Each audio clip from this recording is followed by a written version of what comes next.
Om Namo Bhagavate Vasudevaya. Reading from Srimad Bhagavad-gita, chapter 10, text 41. The Sanskrit. Yad yad vibhuti mad sadvam Srimad urjitam eva va tad eva vagachattvang mamache jong sasambhavam. Translation by His Divine Grace Srila Prabhupada. Know that all opulent, beautiful and glorious creations spring from but a spark of my splendor. Srila Prabhupada comments on this verse as follows. Any glorious or beautiful existence should be understood to be but a fragmental manifestation of Krishna's opulence, whether it be in the spiritual or material world. Anything extraordinarily opulent should be considered to represent Krishna's opulence. So there are many examples of wonderful things within this world. In this chapter of Bhagavad-gita, the verse which I just read, in that chapter, this verse comes at the end of a chapter which describes the vibhutis, or manifestations of opulence of Krishna within this world. And some examples he gives. Mriganam chamragendroham. Among the animals, Krishna says, I am the king of the animals. The lion. Sthavaranam himalayaha. Among fixed objects, I am the Himalayas. Aksharanam akarosmi. He begins with among the letters. He is the first letter, the letter A, or in English we say A. So in this way, whatever is prominent or extraordinary, exceptional in this world is a manifestation of Krishna. And everyone has some ability. Krishna also says that in Bhagavad-gita. Paurusham Nirshu. The ability in man, whatever ability is there, that is coming from Krishna. That is a representation of Krishna.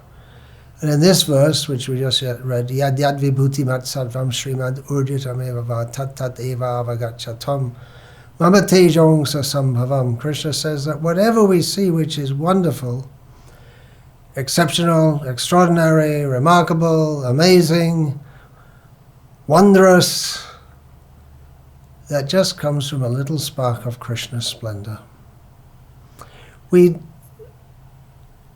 tend to be amazed by people who have extraordinary abilities. Here in India, it used to be a fairly common thing that there were yogis or people with what are called siddhis. Yoga siddhis are abilities, extraordinary abilities that yogis get by performing severe yogic practice, and mystic abilities arise within them. Srila Prabhupada narrated from his own experience as a child that one sadhu or yogi came to their home, his father's home, and asked the children, what would you like to eat? And they said, we would like some first-class pomegranate from Kabul, because that's famous for pomegranates, that place. So he said, you go in the next room. And there they found a branch just taken off a tree, as if it's just freshly taken from a tree, with pomegranates, first class. Yogis can do that kind of thing because that's according to prapti siddhi. They have the ability to take something far away and just catch it and bring it. Another anecdote that Srila Prabhupada narrated from the British time in India was one yogi who lived in Benares he was called Tailanga Swami because he was from the area of South India, which is now called Telangana, Tailanga Swami. So his habit was to just walk around everywhere naked, and the British administrators thought this is indecent, so they arrested him and locked him up. They locked him up, and then again he was walking in the street. And again they locked him up, and then again he went out. How did he get out? They tried several times, but he would just come out. That's again by yogic siddhi. One can make anima siddhi. One can become so small he can just escape from any situation and go as he pleases. So these are yogic siddhis. They're remarkable. They're not common, but then we find in other countries also people, they they have the ability to read others' minds, so many things. Some people have these remarkable siddhis, or exceptional abilities. And there are many, many examples, apart from the yogic siddhis. Here in India actually in recent times in India, two people have become very famous for being naturally gifted in mathematics. One was Ramanuja. Here in South India, if we say Ramanuja, people mostly think of a mathematician, although Ramanuja is actually a name for Krishna. But the great Vaishnav Acharya Ramanuja, the tremendous spiritual leader, he is the great personality of this area, the Tamil-speaking area. But nowadays, if we say Ramanuja, people mostly think of an extraordinarily talented mathematician who, with no training in mathematics, was able to solve all kinds of difficult problems in mathematics. He was just amazing. And then another who's even more famous was a lady called Shakuntala, who you tell her a set of numbers, you multiply a 8-digit number by another 8-digit number, and just tell her, and she'll just tell her the two numbers, and she'll just tell the answer like that. So there's some extraordinary ability. Where does that come from? That comes from Krishna. Again, sadhus, saintly people. There are many, many like this. Chandrasekharendran, again from here, South India. People would come to see him, and he would say things, he'd never seen them in their life before. He'd just look at them and say, you need to do this, this, this, this, this, and that will cure your stomach problem. For instance, he would say things like that. They'd never seen him before, but just he knows what is their problem and how to solve it. Of course, his real interest was in spiritual culture, but as a byproduct, he had these extraordinary abilities. I've personally seen here in India some devotees of Krishna who they just have a natural knack for healing others. Even I'm not talking about hands-on healing. That's also there, that kind of ability where people can just touch others and heal others. But persons, they just have a natural ability. They can understand medicine, whatever the system of medicine it is, and they're just naturally adept at it, and they're very successful in curing others. Some people, they're with a ball, any ball you give them, it's a cricket ball or a soccer ball or a basketball, they're just naturally adept, a snooker ball, just naturally adept at maneuvering balls, excellent at ball games, which is not of any real benefit to anyone whatsoever. But it's a kind... The point I'm making is that different people have different abilities. Some people have remarkable abilities. It all comes from Krishna. In music, in the Western world, it's famous. Mozart, as a child, before he could practically even talk or write or read or any such thing, he was composing symphonies in his mind. He never had any training in music, but it would just come to him. He just symphonies and quartets and would just appear in his mind, starting from early childhood. And then it was just a matter of him writing them down, that's all. He didn't think about it, just came to him naturally, we may say. Naturally means matasmritya jnanam apohanam cha. Sarvasya chahang hridi sannivishto matasmritya jnanam apohanam cha. Krishna says, I am in everyone's heart, and I give people remembrance, knowledge, and forgetfulness also. So if people have some natural ability, like I'm saying, Mozart, from birth, he has some ability. What did he do to get that? It's carried on from a previous life. In a previous life, he must have been absorbed in musical abilities, and Krishna just brings that ability from one life to another, that it manifests even from childhood. Srila Prabhupada said about John Lennon, who was an iconic musician of the 1960s and 1970s in the Western world, and up until his death in, must be the early 1980s, that in his previous existence, just prior to this one, he was a Gandharva. Gandharvas are described in the Vedic literatures as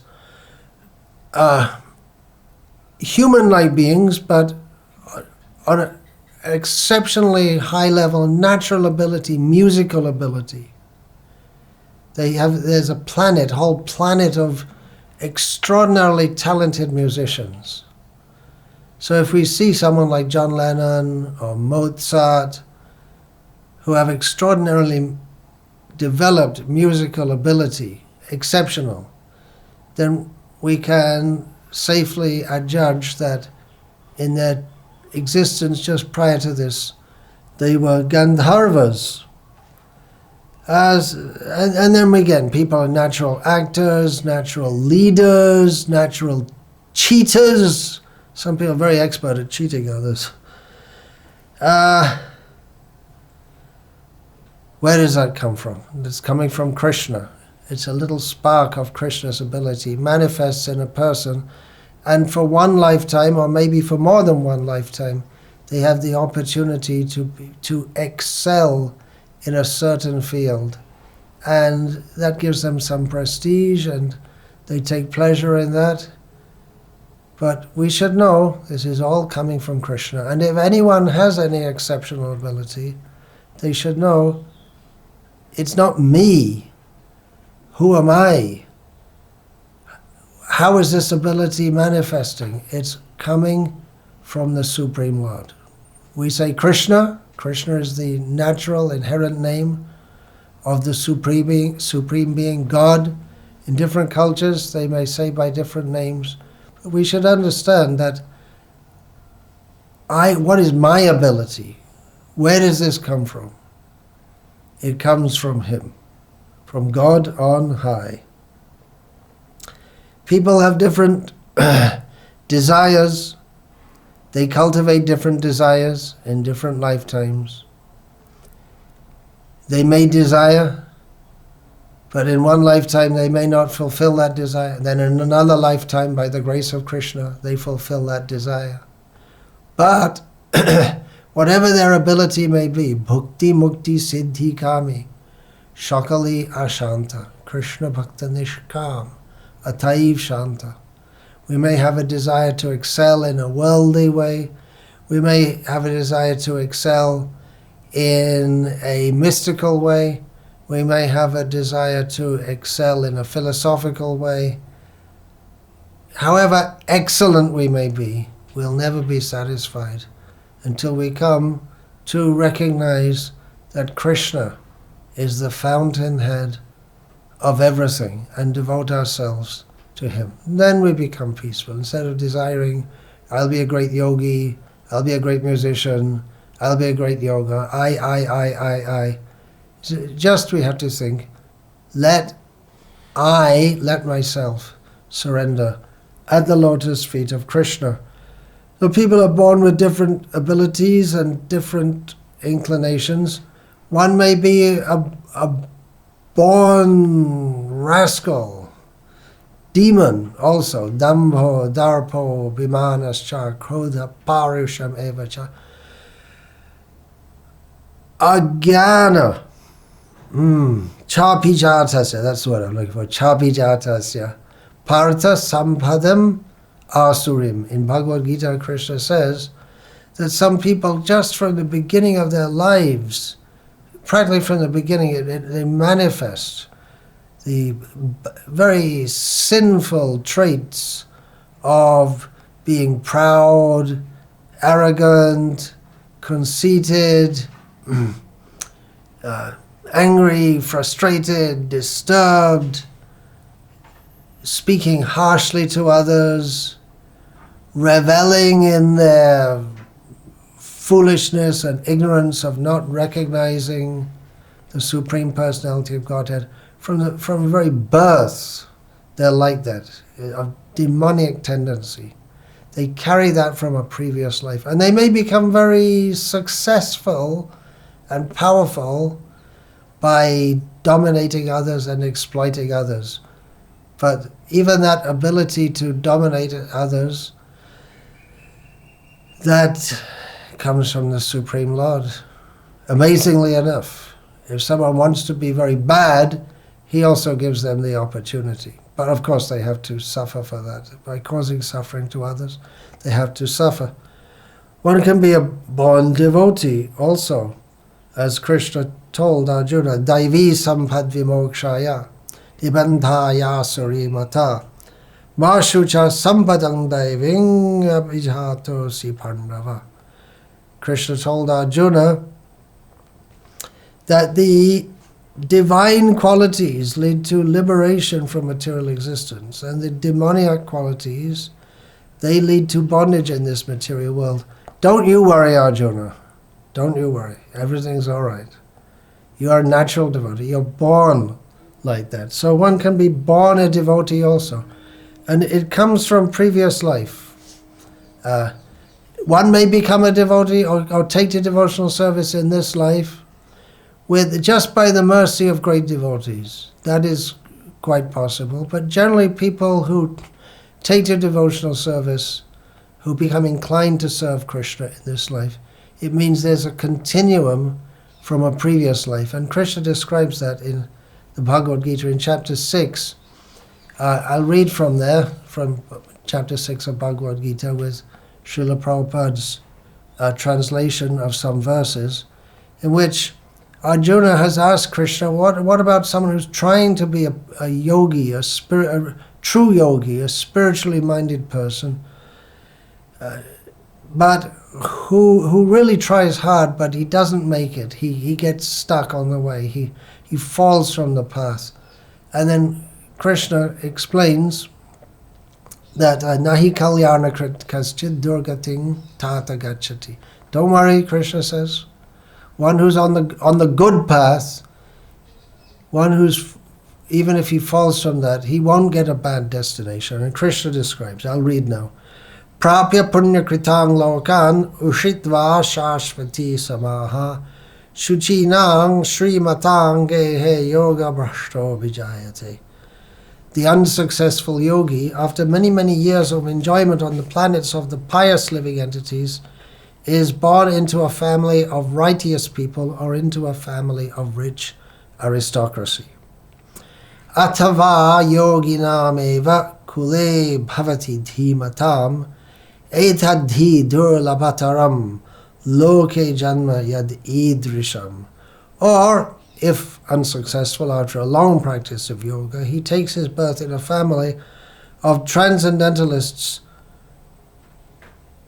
who are surely great in wisdom. Certainly such a birth is rare in this world.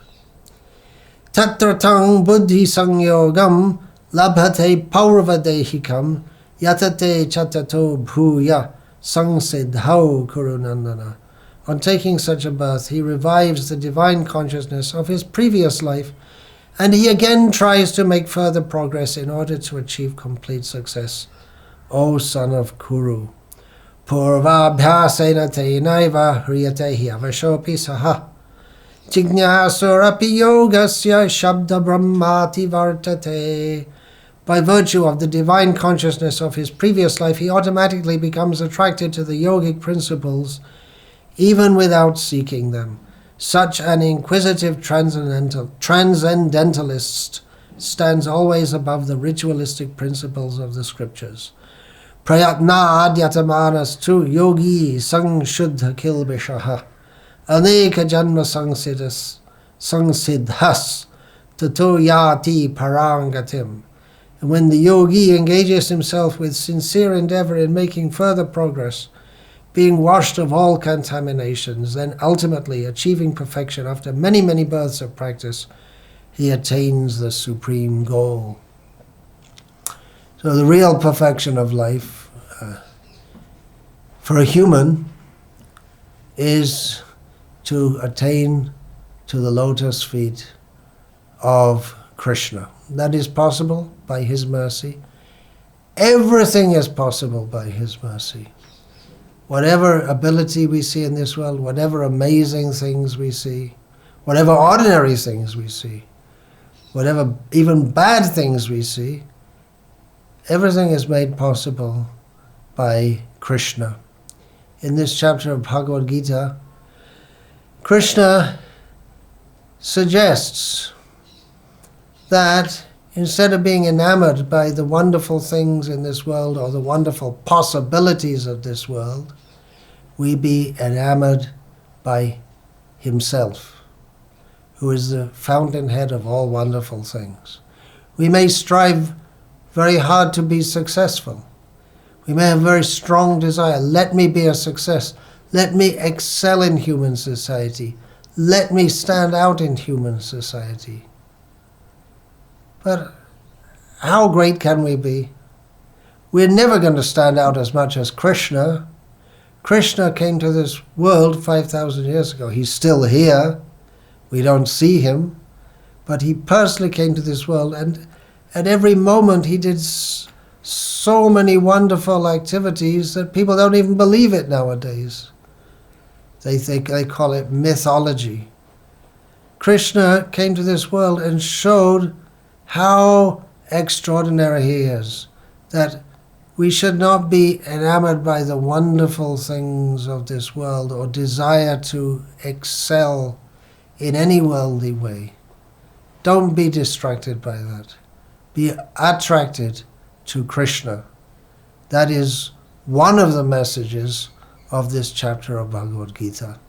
So see the world. It's not that we have to be blind or cut ourselves off from it. There are some kind of spiritualists who shut themselves, they go away to a cave, or they confine themselves, they voluntarily submit themselves to be confined within cloisters.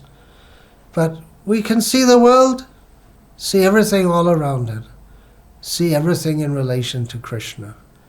Everything is a manifestation of Krishna's opulence. And our position as eternal servants of Krishna, having forgotten Krishna, and therefore being attracted and distracted by the apparent wonders of this world, our best course of action, only advisable course of action, is to fully surrender to the lotus feet of Krishna. And Krishna is by far the most wonderful manifestation. He's not a manifestation of everything. What is that? He's the most wonderful person. He is wonderful Krishna. When people go nowadays, all the lockdown and everything, you can't do that, but people go all over the world to look at the wonderful things, the Eiffel Tower in Paris and the Leaning Tower of Pisa and the St. Paul's Cathedral in London and the Taj Mahal in Agra. I don't think the people of Agra go to see it, people of around, but anyway, people come from all over the world to see it. You're going here, going there, I want to see some wonderful things, some amazing things. Nowadays you can see it all on YouTube. What about Krishna? See Krishna, we'll be fully satisfied. Then our desires for sightseeing, our desires to see something wonderful, different, be entertained this way, that way, everything will cease. We'll be fully satisfied and fully amazed at every moment by the wonders of wondrous Krishna. That is what Krishna is telling us throughout Bhagavad-gita and throughout life. If we internalize Krishna's teachings in Bhagavad-gita, then we can see Krishna everywhere. Yomam pashati sarvatra sarvang chamai pashati tasyaham na pranashami sachame na pranashati. Krishna says, for one who sees me everywhere and everything in me, I am never lost to him and he is never lost to me. So Krishna is giving some little idea in this chapter of Bhagavad-gita how we can and should see Krishna everywhere in everything. Everything's a miracle if we think about it. We see the birds, they're building their nests. They're expert in getting grass and weaving it together like these tailor birds. They make the nests hanging down from the tree. Where did they get their ability from? They didn't go to engineering college. They have no idea of engineering college. They may be building their nest in a tree at an engineering college, but they're better engineers than the students in the engineering college. The students can't make anything like that. Where does that come from? That's amazing. That's a miracle. How can they do that? That ability comes from Krishna. All glory is to Lord Sri Krishna, the Supreme Personality of Godhead. Let us bow down forever at his lotus feet and be happy to be sheltered by such a glorious and amazing Master. Satchidananda Vigraha. Ishvara Parama Krishna, Satchidananda Vigraha. Anadir Adir Govinda Sarva Karana Karanam. Krishna is known as Govinda, the pleasure of the earth, the cows, and the senses. He is the supreme controller of all controllers. His transcendental form is pure existence, pure consciousness, and pure bliss. There is no origin of Krishna, for he is the origin of everything, the cause of all causes. Therefore, Govindam Adi Purusham Tamaham Bhajami. To that Govinda, who is the original Supreme Person, we simply offer our worship and our devotion. Hare Krishna, Krishna Krishna, Hare Hare. Hare Rama, Rama Rama, Hare Hare. Dante Nidhaya Turnakam Padaya Nipatya Kritva Chaka Kushatam Etadaham Bravimi. Hey Sadhava Sakala Eva Vihaya Durat Chaitanya Chandra Charne Kuruta Nuragaha